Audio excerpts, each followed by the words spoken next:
Alright, Sam not here again with younger brother Wes. We're going to go through just some movements of the hip and the hip joint and the primary muscles involved. I've got all of them marked, so we're just going to run through these really quick because we got a lot. So first we're going to go with hip flexion. Wes, go ahead and demonstrate hip flexion. So this would be, go all the way up. So that is hip flexion. Okay, the muscles involved with hip flexion are the iliacus. A lot of these muscles we didn't go over earlier, but you've got the iliacus, the psoas major and minor, the rectus femoris, which we did go over, the sartorius, the pectineus, the adductor brevis, and the adductor longus, the gracilis,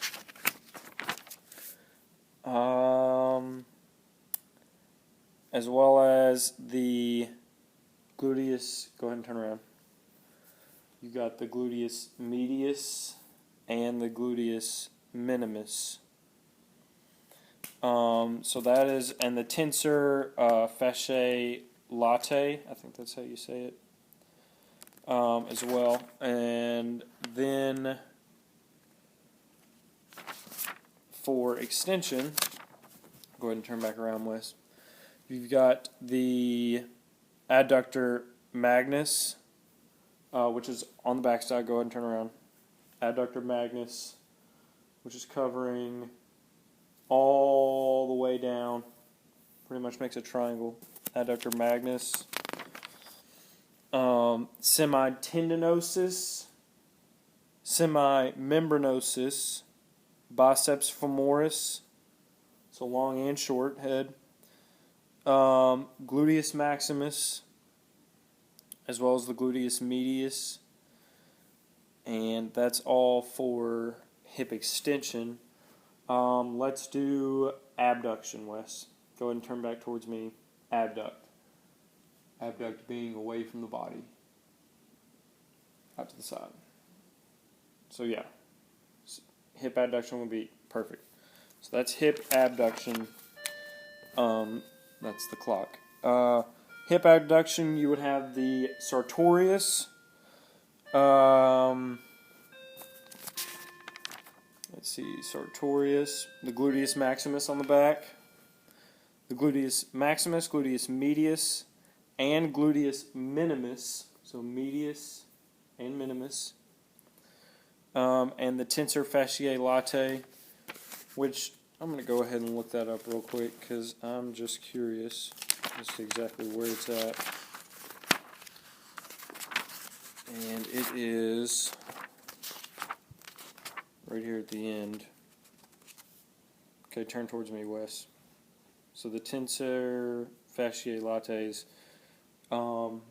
at the crest, coming all the way down to the outside of the knee. So its bulk of it is right here.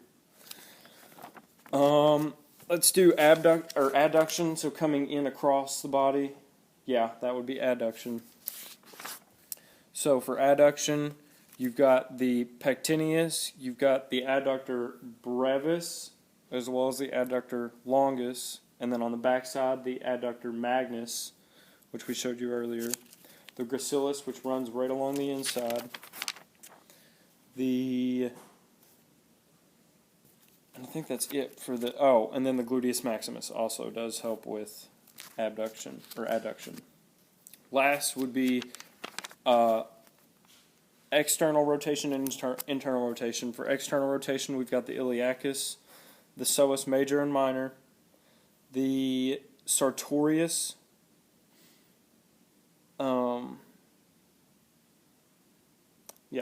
sartorius,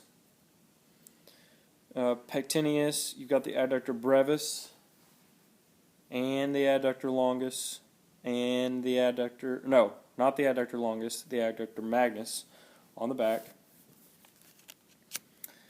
And then we've got the biceps femoris. Go ahead and turn around, Wes. So biceps femoris also helps with external rotation.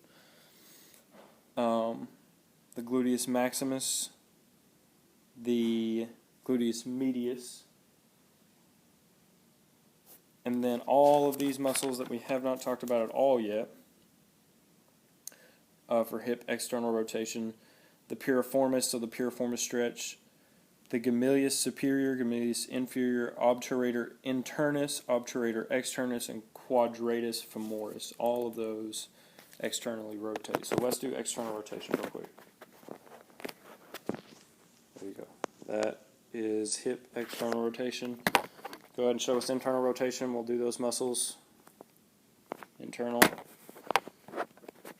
Okay. Go through internal real quick. For internal, we've got the gracilis, as well as the semitendinosus. Turn around.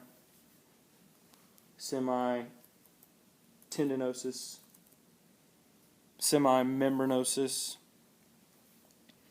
gluteus medius, and the gluteus medius, gluteus minimus, so gluteus medius, gluteus minimus, and tensor fasciae latae.